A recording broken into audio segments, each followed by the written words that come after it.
So welcome back to another edition of the Heart to Heart podcast. And my guest today is Sheila Gunn, the editor-in-chief of Rebel News. So Sheila, welcome to the show. Thanks for having me on the show. Well, I'm really excited to chat with you today. But before we kind of get started, I was just wondering, how did you get involved with Rebel News and why was it sort of created in the first place? Oh, it's a long story. So I think I'm one of the first employees still remaining with us at the company.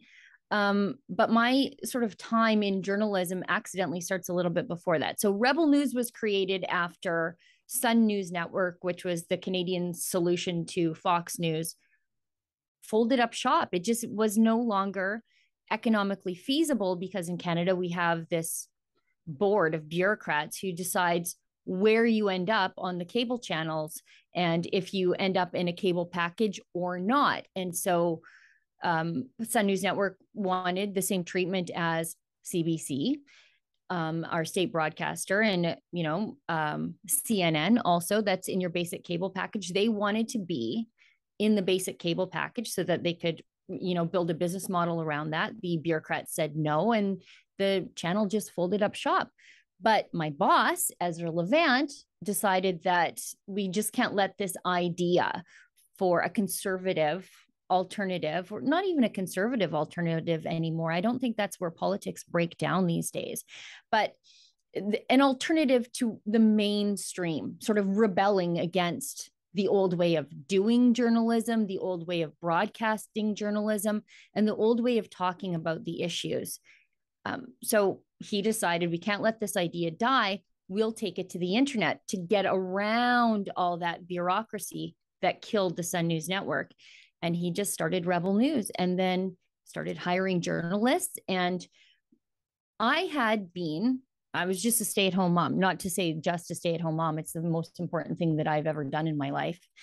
But I saw that the mainstream media wasn't doing the research on some of the Liberal Party candidates that Justin Trudeau was presenting in 2015.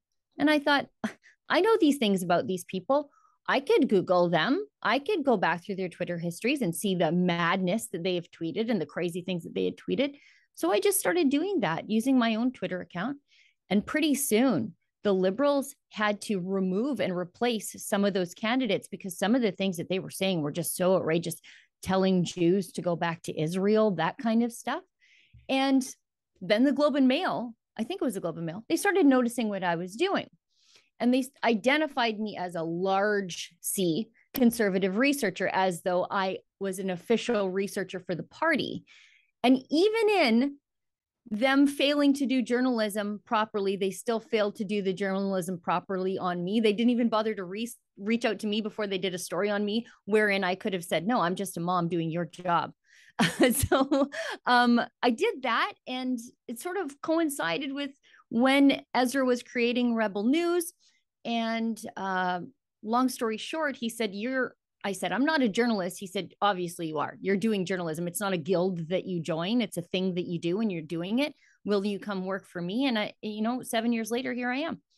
Amazing. Well, I'm glad that you guys created the channel that you guys have created and that Rebel News exists because you certainly are putting out a lot of information out there that I think is very valuable that other mainstream media outlets are not putting out there at all.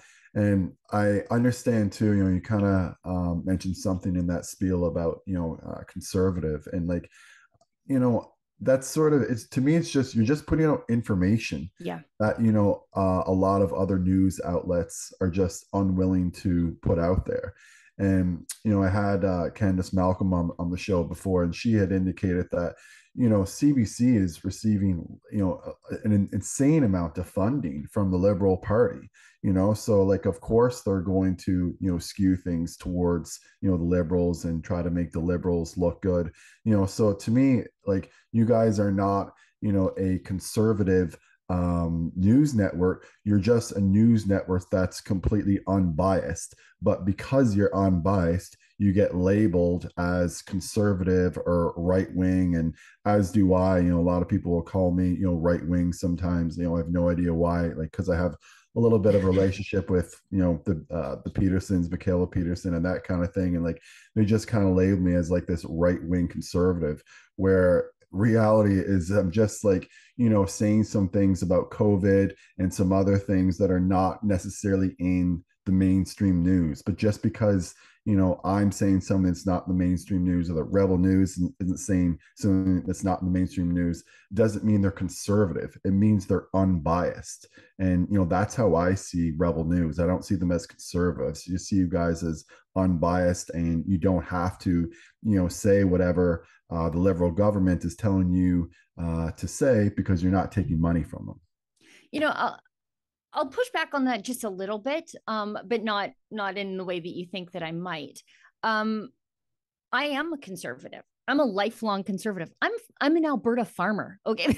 There's no other political spectrum out there for me other than to be conservative, because like these issues that the Liberals bring down, they affect me very much in my everyday life. The carbon tax, the nitrogen targets, the gun grab, all those things are directly affecting me. And then, put into that framework the unfair treatment of Alberta within Confederation, the fact that our elections are over and decided before I'm even done at the ballot box. So, but the difference between what we do and what the mainstream media is, I lead with my chin. We have journalists who work for us who I'm not sure where they are falling down on the political spectrum. Do you believe in freedom? Do you believe in free speech? Do you believe in the right of your fellow Canadians to live their lives and worship their God however they see fit? Perfect. You're a perfect fit for Rebel News. But I lead with my chin. That's the difference, though, between me and maybe the talent over at CBC, is that everybody knows that Rosemary Barton's a Liberal. Everybody knows. But she thinks she's fooling us or getting one over on the public by claiming to be, just a straight arrow, straight shooter journalist. We know she's not. So, at least my point is that at Rebel News, we try to be honest and authentic. If I'm talking about something from the viewpoint of Justin Trudeau's nitrogen targets, it's no secret to the viewer that I'm a farmer and I have a particular view on that. And I let the viewer know and the reader know that that's the lens through which I'm reporting.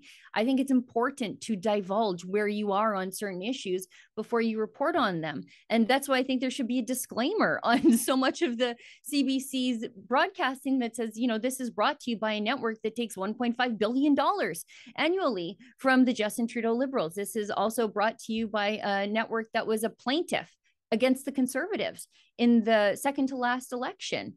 Or with the mainstream media, there's a $650 million bailout that went to the rest of the mainstream media, because I guess the Liberals saw that the bailout to the CBC was so effective. Why not buy their favor everywhere else? And then there's the COVID bailouts that continue to go to the media. So, that should be divulged. When you see the media pushing for continued lockdowns, you have to know that there is a financial benefit in lockdowns for the mainstream media, because they continue to qualify for these COVID bailouts. My point is, at Rebel News, we lead with our chin. Some of us are conservatives, some of us think certain things about certain issues. The mainstream media doesn't do that, but you know where they are in certain issues. They just think you're kind of stupid.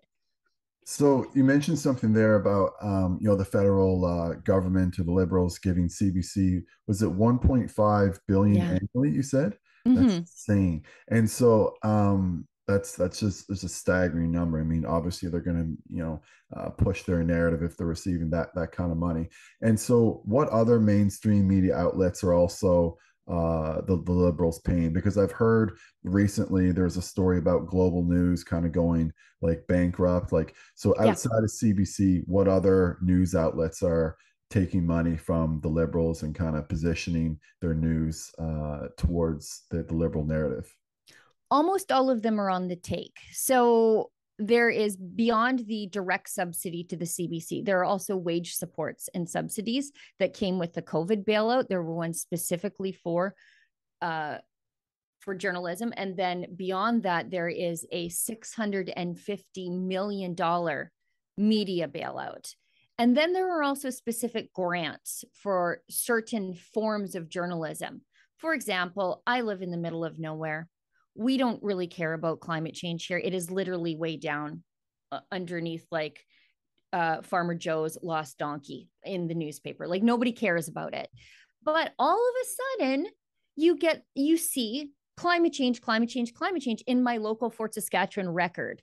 And then you realize, the Liberals are funding climate change journalism directly to these failing newspapers. So you're like, what? No, I don't care about this stuff. Why is it in the local newspaper? Then you find yourself gaslighting yourself a little bit. You're like, wait, maybe my neighbors do care. No, nobody does. It's newspapers are taking money from the federal government, these grants for climate change journalism, social justice journalism, and then it's being put in the local newspaper. So it's being given to the newspapers under this guise of, supports, but it's targeted for specific Liberal government friendly issues.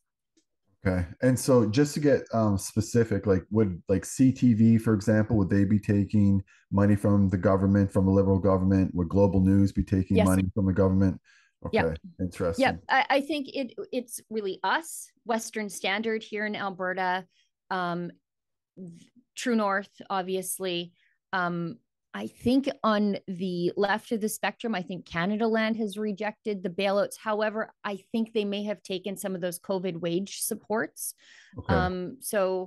I can't be specific, but And Sheila, 99% of the mainstream media has taken it.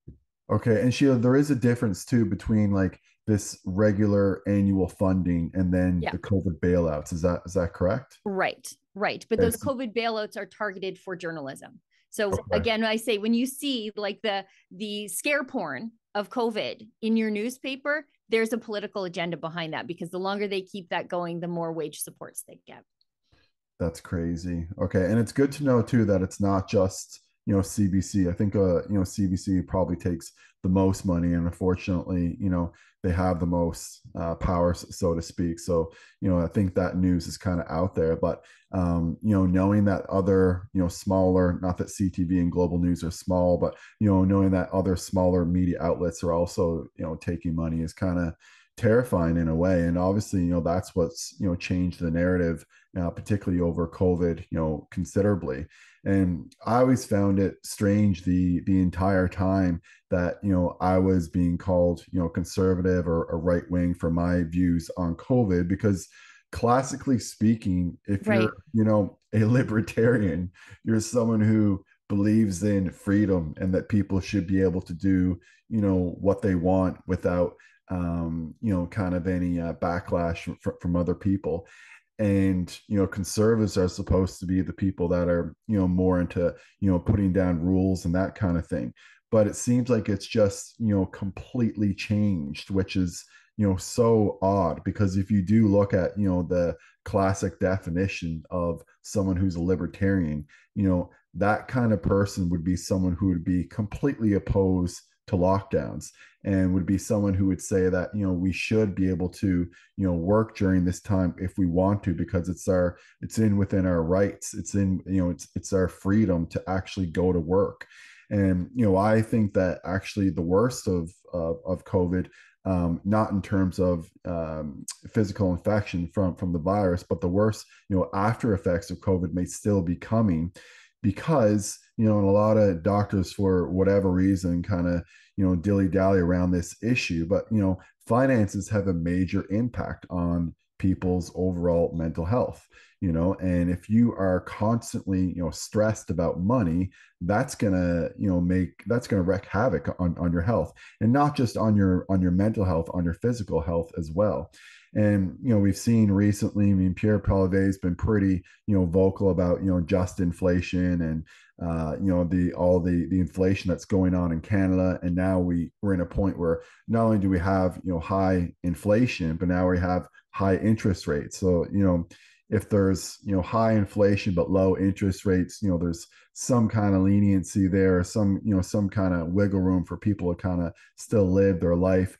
And then the opposite is true as well. If there was, low inflation, but, high interest rates, again, people may be able to kind of make that work. But now we're in a situation where we have really high interest rates and we have really high inflation, and it's directly because of the all the policies that have been inputted from the Liberal government. And I think that that's going to have a major effect on people's overall mental health in the very immediate future, and also in the long term. I think there's something to be said there. I think it's a secret to no one, and the data backs it up, that financial crises are the number one precipitator of suicides in men, working age men. And we saw this actually unfold. I think it was in 2015, 2016 here in Alberta. The NDP had taken over. They had imposed a carbon tax, and Justin Trudeau brought in a carbon tax. It decimated our oil and gas industry. So we had, mass unemployment in certain oil patch towns here in Alberta, and then they closed the coal mines. And we saw suicides skyrocket in Alberta. And I'm very concerned to see that replicated nationwide, because of just the circumstances that drive men to do some sort of self-harm. And it's only going to get worse. It feels like there's a mountain, and that mountain is getting bigger and bigger, and it's just being piled on top of families with interest rates and inflation, and the price of basic necessities like milk, like food, like gasoline. It's not about deciding whether or not you're going to take a family vacation this year. It's about deciding whether or not your kids can play hockey at this point, or engage in extracurriculars, because you can't put fuel in the vehicle. I'm with you. I think the psychological harm is going to cause physical harm, and I think very soon. And I dread to see it. Yeah, I dread to see it as well. And I had seen Sirat Chawla. I'm not sure if you're familiar with her.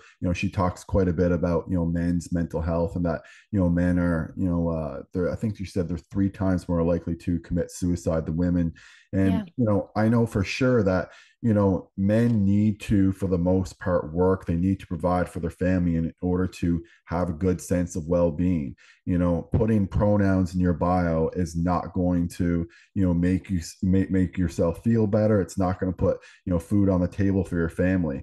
And that's something that I think I'm happy that we're talking about it today, because it's something that's not addressed in the media very much, is this sort of like looming financial crisis that's occurring right now. And I'm not saying that it's certainly not going to affect women. Of course it is, but I do think that for men in particular, it's really going to take away from their overall sense of well-being, because you need a sense of purpose in your life, in order to kind of have that good sense of well-being. And part of having, and you said it's working class men who are more likely to commit suicide, which makes complete sense, because when you're in that stage of your life, things that make you feel good, one of the major things is being able to provide for yourself, provide for your family, and to be self-reliant. And I think that being self-reliant is the most important skill to have. If you can be reliant on yourself, that way you're able to provide for yourself. You're not dependent on other people. You're not going to be, begging other people for things all the time, because that's the worst feeling in the world, is doing that kind of thing. And unfortunately, I think that is something that's going to be happening in Canada, not just in the short term, like I said, but probably for a long time. So I'm really happy that, your network and other networks are, trying to cover that a little bit. But unfortunately, the Liberal government, they're not doing their job right now with regards to, being able to get this information out there. And they're also, just making it extremely difficult by having this, high rates of inflation, and then also high rates of interest. And I've seen several people put out recently how their mortgages have kind of like skyrocketed and that kind of thing. So I guess that in your area now, are you kind of starting to see some of the things that you saw back in 2015 and 2016 kind of tease out right now in 2022 because of this crisis? It's a strange time here in Alberta because while we are struggling with inflation, we are also seeing a mass influx of people into our province because we are also seeing an economic recovery in oil and gas. And that is not fueled in any way by the Liberals, but it is being fueled by the escalation of prices caused by the war in Ukraine. And so, it's unfortunate, but these sorts of things do drive up the cost of oil and gas to the point where these levels of bureaucracy and taxes that add to the cost of doing business here, those become surmountable, overcomeable, because of the skyrocketing prices. So we're seeing a boom in oil and gas here. So a lot of people are working, a lot of people are making money, but it feels like you're just sort of keeping up as opposed to other, in the before times, as Ezra says, in prior booms, it was 5-minute millionaires out there, like people. Yeah. The beauty of Alberta is if you want to make a living with your back and your hands, you can go from poor to upper middle class in a year because of the kind of jobs that we have. But and right I know now, that because I'm a Newfie, and there's tons of Newfies in Fort McMurray. I was going to say Fort McMurray's the biggest town in Newfoundland. I've got a Newfie section in my grocery store. We love the Newfies. But so yeah, it would. But right now, it's not like before. It feels like, okay, we're booming. The province is booming. Everybody's working. But I'm not actually getting ahead. I'm just keeping up. So we're in a better place than the rest of the country, I think. But it's not the way it was at all. And why do you think there is an influx of people coming in? Is just because they see more opportunity in Alberta? Do they think that it's the one kind of province in Canada that has a little bit of reasonable conservatism to it, or what is like the main reason why people are sort of flocking to Alberta? I think it is for those reasons. It's the same reasons people always come here. It's for the space, it's for the jobs.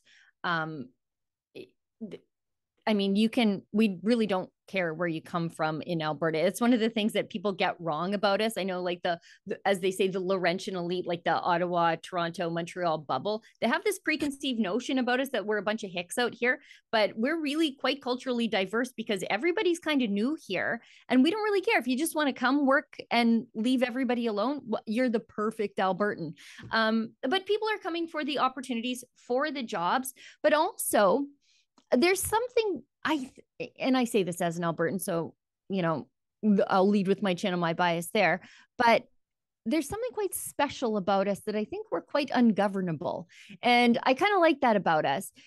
During the COVID lockdowns, you couldn't keep us in our houses. The government crackdown was another thing, but our pastors refused to close their churches. Our business owners refused to close their businesses. Our people refused to quit protesting. Our restaurant owners said, no, we're serving everybody, not just the vaccinated. You can forget it. And we just threw out a somewhat conservative premier, and everybody running against him is completely anti-lockdown.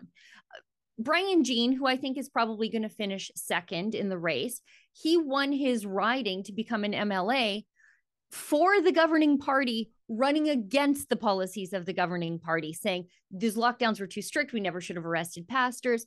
Everybody on the stage that is going to finish first, second, third, fourth in the run up to become the new premier, they're all anti-lockdown. We threw out a premier who was, I think, one of the more conservative ones in the entire country because he wasn't conservative enough. And when I say conservative enough, I don't mean in the old-fashioned way. I mean in that he wasn't freedom oriented enough. He didn't leave us enough alone. So I think that's why you're getting a lot of refugees from some of the more onerous jurisdictions in the country. They're coming here for that Alberta sensibility. Yeah, I think the best government is the one that leaves you the most alone. those are the governments that I like for sure. And on that topic, Pierre Polivere did get elected as the new conservative leader a week or two ago, or whenever it was. And since he's been elected, it seems like there's been some positive changes that have happened. I mean, well, we know there's been some positive changes that have happened. I guess we just can't directly say if it's because of him or not, but a lot of people certainly think that it is. The biggest one obviously would probably be making the Arrivecan app optional, and then also alleviating the vaccine, the mandatory, or the lifting the mandatory vaccine at the airports.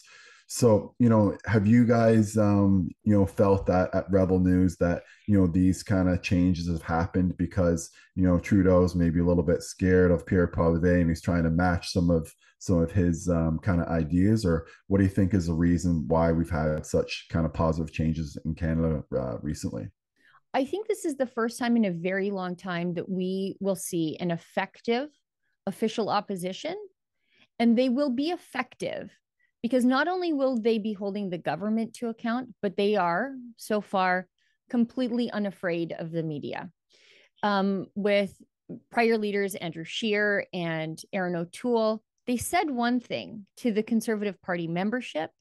And in the House of Commons, they were willing to get scrappy with the Liberals, but they were completely deferential to the mainstream media, who on some days are really just the communications arm of the Liberal Party of Canada.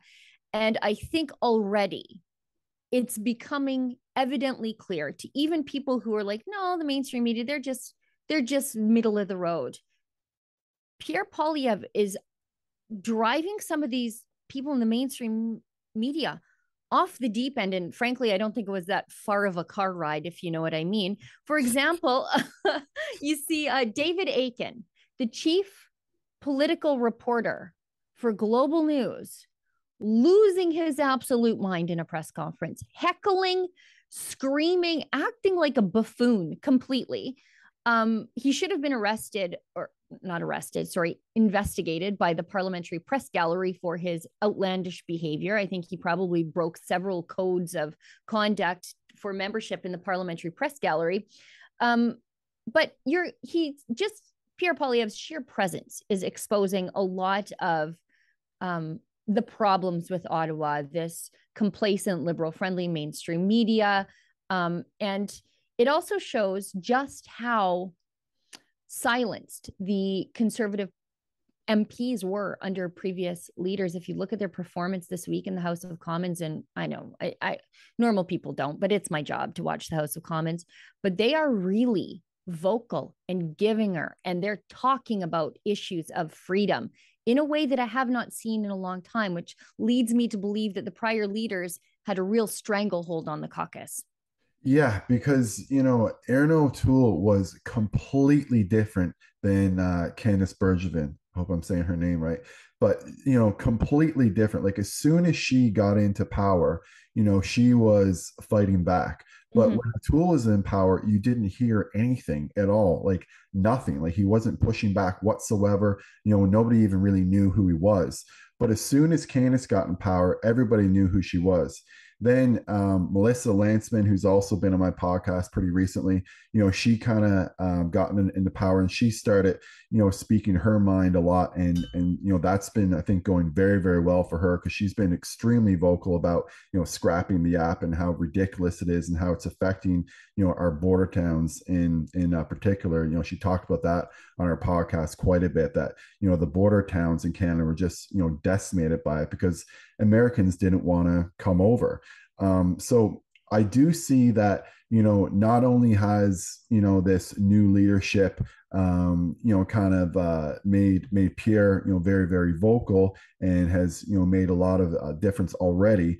But I do see, what you're saying with regards to like a lot of other conservative members are now speaking out as well. So you just wonder, when O'Toole was in power, why were so few people willing to speak out? But that now that, Candace was in power, and then now Pierre, it seems like, a lot of conservatives are starting to speak out. And, that's kind of concerning that, when we had, this opposition in Aaron O'Toole in power, that he didn't really, maybe allow other members to kind of speak out, or they certainly didn't feel comfortable speaking out. Yeah, it's odd because when we needed them to speak up and advocate for their constituents, they were silent.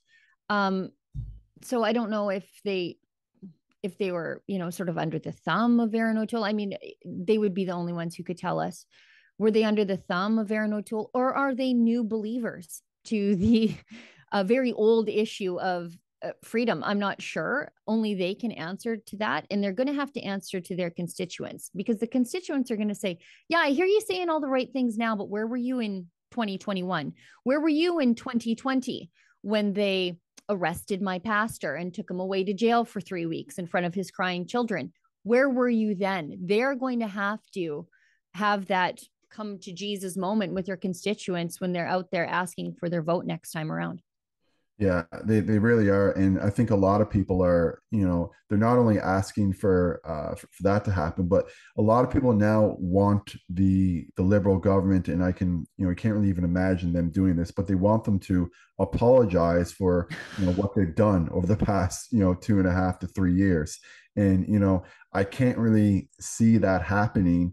But it's in my opinion, it's ridiculous, what they've done. Like I said, the lockdowns have been incredibly destructive on people's mental health, and I can say that confidently as a family physician who sees patients 4 to 5 days a week, that people are definitely struggling mentally. And the other thing with that too is that there's now a huge, big distrust in public health in general. Yeah. So now, even if they do say something that is in fact true, and that is, something that people should follow, or should at least, get some information on, people aren't even willing to listen to them anymore. And I Yeah. think that's, going to be very, very detrimental, because, public health does play a role. I don't think that, they should be telling people what to do, but I do think that, we should have people that make, good, health official statements, that, people get good information out there. But unfortunately, people are not, trusting in the government whatsoever anymore, and they're not trusting in their public health officials. And I'm just kind of wondering, is that also the sentiment in Alberta? Are you guys kind of very, distrustful now towards the government and towards any public health official because of how they've handled things over the past 2 to 3 years? I think that Albertans are generally distrustful of government. At least that's been my experience as a lifelong Albertan. Yeah, like our public health officer, Dina Hinshaw, the only time we ever heard from her is when she would pop up around Calgary Stampede time and tell everybody to keep it in your pants so you don't get an STD. That's the only time we ever heard from that woman. I long for the days when that is the only time we ever hear from the public health officer, is to remind us of things we already know. But I think more broadly speaking, societally speaking, I think we're on the cusp of a very big problem here. And it's not just distrust in institutions. I think, and the distrust in institutions is a big problem, because it's actually driving people into these bizarre, like, free man on the land cults, where, where people are claiming to be the Queen of Canada. And for a lot of people, they're so rattled and so shaken by the things that have unfolded in the last 2 years, and the failings of the institutions they thought they could trust, that they're like, yeah, of course, this person, what she's saying is not so crazy. Maybe she's right. But for the health and safety of our institutions and the integrity of our institutions, that's really where my concerns are. If you look at who has been purged from the institutions that we used to trust, it's the free thinkers, it's the ethical people, it's the people that normally you would look at them and say, look how resilient they are to peer pressure. Look how they are so unbending on ethical issues. Look at their resolve in the face of social pressure, because they know they're right. Those are usually the people you promote. You want those people in management, right? You want them in charge of your institutions. But those have been the people who have been purged during Yes. the vaccine firings. Like So Dr. Julie Ponesse. Dr. Julie Ponesse is a great example of this, an ethics teacher being, resigning her position because she could not ethically hold her role. You look at the military, you've got, I did a report on it on Thursday, 300 or so military members, that's the official count, were fired because of the vaccine mandate. But that does not take into account the number who took early retirement because they couldn't work for that institution anymore, or the ones that took the jab under duress. Likewise with the RCMP, you've got your best, your brightest, your resistors who are out. In academia, doctors like yourself who are under constant pressure from their associations and their colleges saying, you can't say these things, you can't offer this treatment, you can't do what you know is best for your patient. Even vitamin D is controversial, which is ridiculous. Exactly. And so my concern is all these institutions that are the cornerstones of a free and democratic society, your police, your military, your doctors, academia. I'm worried about coming dark ages where you have only the go along to get along people left in these vital institutions. Yeah. And what happens then when only the least ethical are left behind in these places? Yeah, no, that's a really good point. There's a couple of things that I want to unpack there. So yeah, Dr. Julie Ponesse, she's been on the podcast as well, and she lives in London. And it's kind of strange that they wouldn't look to her as a resource. Like in my opinion, like she should be a resource for all of this, because this is what she actually studies. Like she's a professor of ethics. Like why wouldn't you ask a professor of ethics what she thinks about this? But because she has an opinion that's different from the narrative, then she's actually being shunned, which is, insane. I mean, why would you, make someone an expert in something, and then when you need them the most, instead of going to them for advice, you're shunning them? Like it literally makes no sense whatsoever. And it's something because they don't want expertise. They don't want to rely on expertise. They keep telling us, listen to the experts, and I'm trying, but they keep firing all the experts. Yeah. And one thing too that I wanted to unpack there on your last point too was, going back to the military. And I saw Patrick David Bett, which I'm not sure if you're familiar with him, put this out the other day, that, because you were talking about the military and the vaccine, but also too, there's just a decline in overall of people that are actually trying to get admitted to the military. And I think it's just because, we have this sort of like soft woke culture that is like perpetuated by the media. So, a lot of, young men now growing up have, grown up in a very, very strange age where it's, okay to, be, unmanly, for lack of a better word, or whatever you want to call it, or like lack of free thinking kind of thing. And because of that, they're not joining the military. And, you talk about a crisis. So then you have, a crisis of people who are in the military now who, are not able to serve because they're unvaccinated.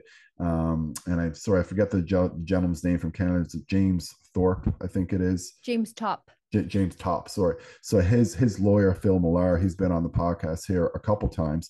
So you have that, going on. And then also too, you just have, again, this like sort of like woke younger crowd that's like unwilling to join the military. So, what's going to happen with that? Because obviously, we do need a military. It's critically important.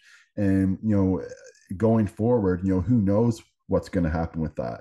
And, that's something that I think that a lot of people should be concerned about, that's not being discussed at all right now. And I'm not sure if if Rebel News is covering this, but can you speak at all to maybe a little bit of a crisis within the military, whether it's within Canada or within the United States, and what the consequences and maybe the solutions to that might be? I can tell you a personal experience I've had with this. My daughter was in the cadet program. Loved it. Super high achiever, went to cadet camp, loved it. Actually was considering a career in the military, which would have made me very proud, but she's going on to do other things that I'm sure will make me extra proud too. But just on the flip side, where you say that people are not going into the military because they're too soft, which is definitely true. But on the flip side, there are kids who crave structure. and want a place where they are in a situation unlike my kids, where they want to learn how to shoot a gun and shine their boots and do a drill and go camping and go do survival training and go up in a glider and go up in a helicopter. There are kids out there who want that. But then they get to the point in which they are saying, what are your pronouns? Like my daughter, like they said to her, and she's like, this is my last year of cadets, Mom. I'm done, because this is exactly the reason I came here, was to avoid this. And now it's, the policy of the cadet program in which she was in, that's what they're doing. And so on the flip side, you've got kids who want a career in the military, and they're eager and they're ready to serve, and they're, taking advantage of certain opportunities. And then they get there and they say, I cannot escape this anywhere. It's even here. It's even here. I got to put up with it at school. I got to put up with it at Girl Guides. And now it's here too.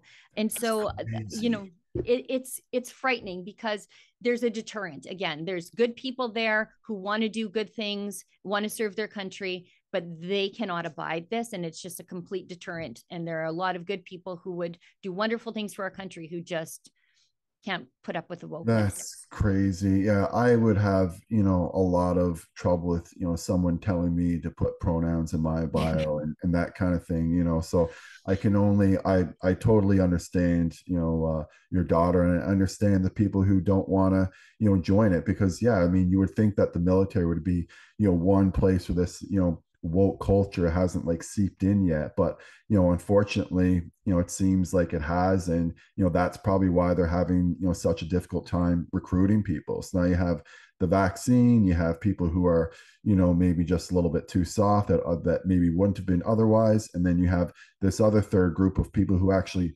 want to join the military, but are basically unwilling to join because they're going to be in a woke culture, so to speak. And then that speaks to your point earlier too, about how you said like people are sort of like self-isolating or declaring themselves whatever they are in their certain region, and you said the queen of something or whatever it is, the queen of Canada. I understand that, because they're just like, okay, I don't want anything to do with any part of this country at all, so I'm basically just going to create my own little life in this little section of the world that I live in Canada. And I think that you're going to have more and more people like that, because they're just going to become increasingly frustrated. And the more that this woke culture sort of like sets in, the less places there are going to be for people to be able to speak their mind and to be free thinkers, and to be people like Dr. Julie Ponesse. And unfortunately, we're just going to run out of those people, and there's going to be very few of them around. Yeah, it's tough to be a dissident. That's one of the things that we ask in our job interviews at Rebel News is, what's the one thing that you believe to be true that you don't think anybody else does? And so it forces someone to think, and admit to somebody in a position of power over you in that moment that they are a dissident on a certain issue, or they're not. There are some people who say, well, I can't really think of anything right now. And so, that just reveals a certain mindset about certain people. Now, on some days, on any given day, I might be one of those people who wants to go into the woods and be left alone forever. But I guess my point on that issue was, there are sometimes, because the last 2 years have been so unsettling, and the things you thought you could count on were insane. Like, you never thought that you would be banned from traveling outside your own country if you didn't get a medicine that you didn't want and that didn't work anyway. You never ever in your wildest dreams thought that. I never thought, especially in my own province of Alberta, that our restaurant owners and our bartenders would be forced to check a vaccine passport. You'd have to produce your medical information to the guy pouring your beer. Just bizarre, right? But psychologically, I think that effect can really unsettle and sort of unground certain people, where now you see the rise of these COVID cults. And by COVID cults, I mean just like people who believe in, like, there's this lady, Queen Romana. I don't know if you've been following her. I sort of do because I have to follow the internet. And she has people convinced, and I think it was in Peterborough, they tried to do citizens' arrests on police officers there. Never do that, by the way. But she has people convinced that the military, the American military, executed Queen Elizabeth a long time ago and installed her as the Queen of Canada. And she's touring around the country in this RV with a group of followers. And they truly believe this. And I think, this is madness, but is it any more mad than what we've been through? And it's a certain subsection of the population is having trouble identifying what is reality and what is truly, truly, truly conspiracy.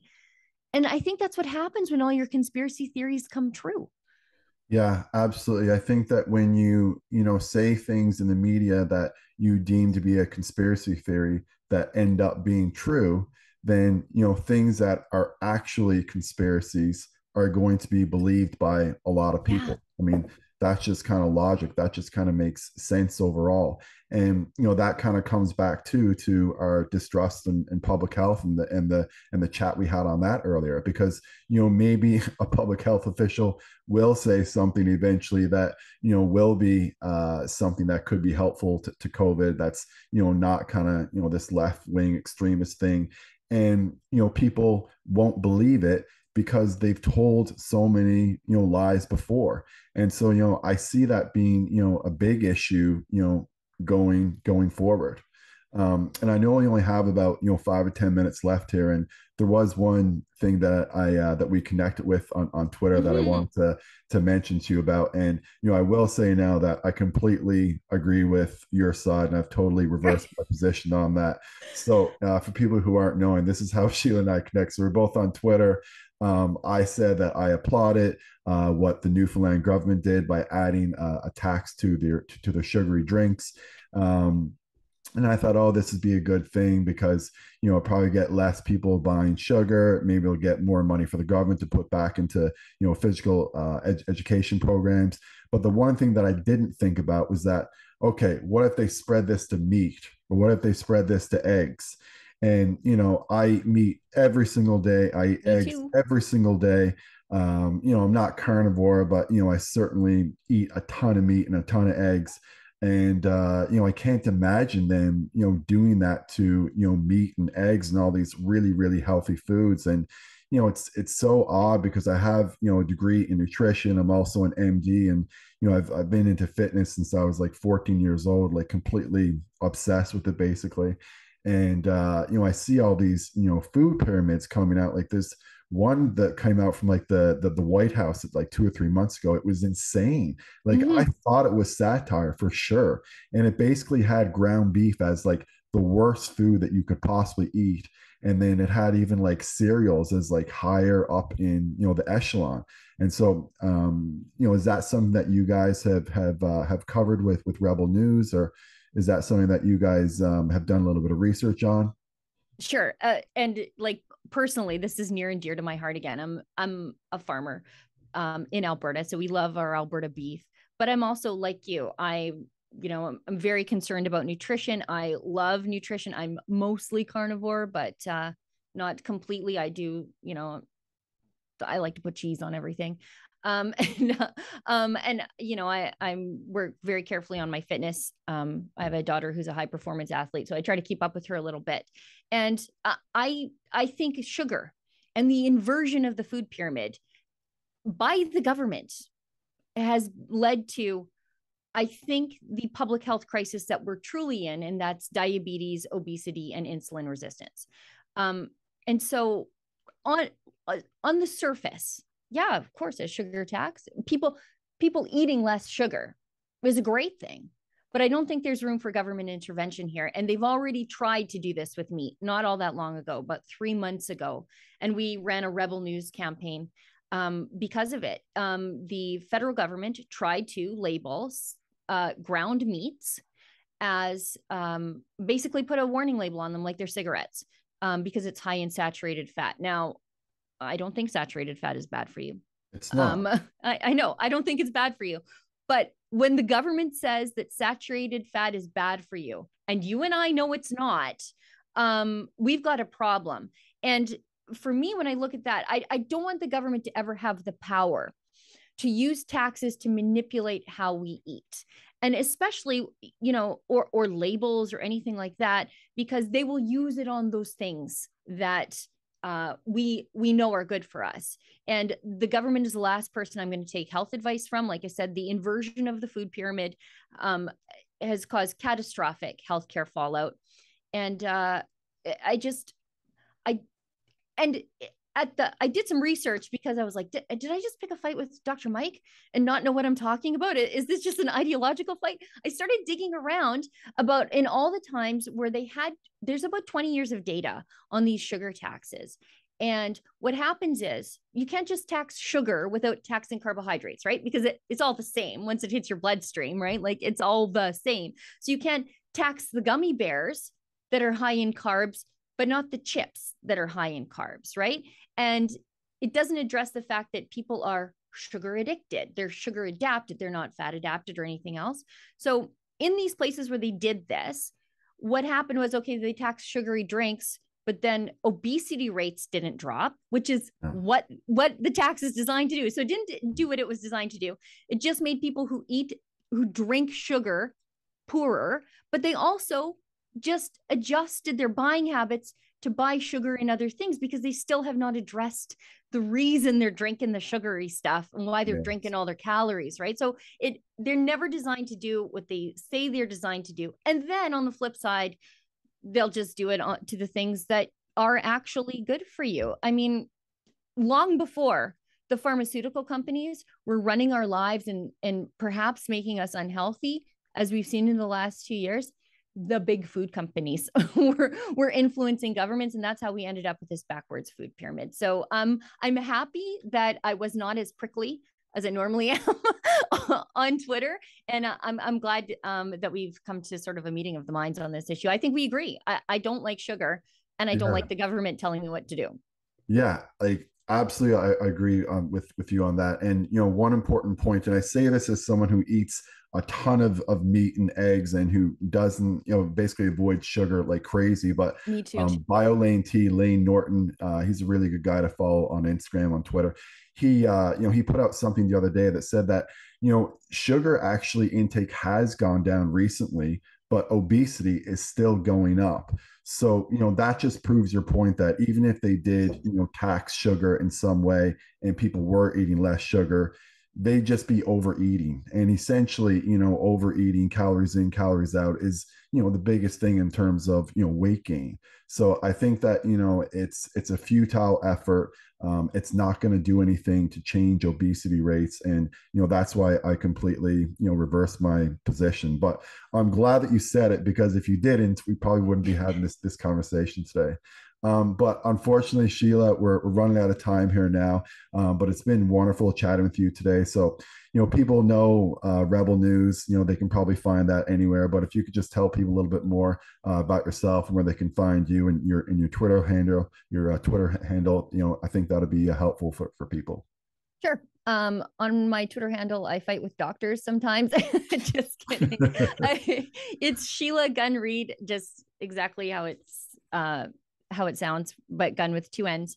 And then rebelnews.com, where you can find all of our content. You can find us on YouTube and uncensored over on Rumble, because YouTube is a censorship platform.